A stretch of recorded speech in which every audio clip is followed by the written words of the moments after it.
Good morning sir. হ্যাঁ হ্যাঁ, good morning. এসেছিস তোরা সবাই? কি রে ফেলু, তুই আগের দিন আসিসনি কেন? ফেলু রে, আজকে তোর কপালে দুঃখ আছে ভাই। এই রে, কি ঢপ দেওয়া যায়, কি ঢপ দেওয়া যায়। এই ফেলু, শুনতে পাসনি কি বললাম? তুই আগের দিন আসিসনি কেন বল? স্যার মরে গেছে, স্যার মরে গেছে। মরে গেছে? কে মরে গেছে? স্যার ঠাকুমা মরে গেছিল স্যার। ইয়ার কি মানে জায়গা পাসনি?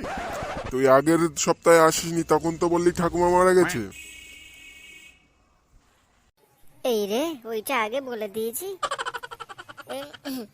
হ্যাঁ স্যার, আমি ওটাই বলছিলাম যে আগের সপ্তাহে ঠাকুমা মরে গেছে।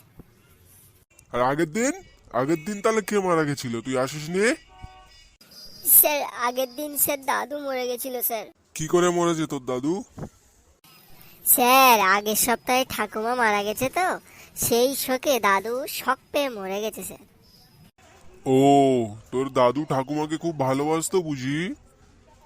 না স্যার, আসলে ঠাকুমা মারা যাওয়ার শোকে দাদু বাড়িতে টুনি বাল্ব জ্বালতে গেছিল, আর জ্বালাতে গিয়েই নিজেই নিভে যায়, মানে কারেন্ট শক লেগে মরে যায়।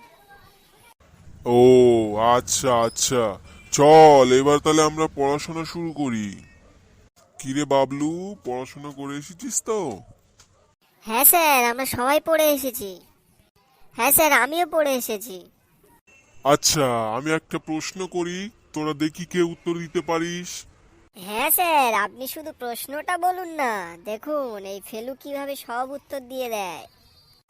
আচ্ছা শোন, একটা বড় ভাল্লুক আর একটা ছোট ভাল্লুক দুজনে নদী পার হচ্ছে। ছোট ভাল্লুকটা বড় ভাল্লুকটার ছেলে, কিন্তু বড় ভাল্লুকটা ছোট ভাল্লুকটার মা নয়।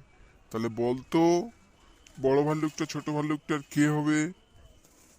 এ তো খুব সহজ। বড় ভাল্লুকটা ছোট ভাল্লুকটার যদি মা না হয়, তাহলে বড় ভাল্লুকটা ছোট ভাল্লুকটার বাবা হবে নিশ্চয়ই। আচ্ছা বাবলু, তুই বলতো দেখি, পানিপথের প্রথম যুদ্ধ কাদের মধ্যে হয়েছিল? স্যার, যুদ্ধের সময় কি আমি সেখানে ছিলাম? আমি কি করে জানবো? জানোয়ার, তুই একদমই পড়াশোনা করিস না।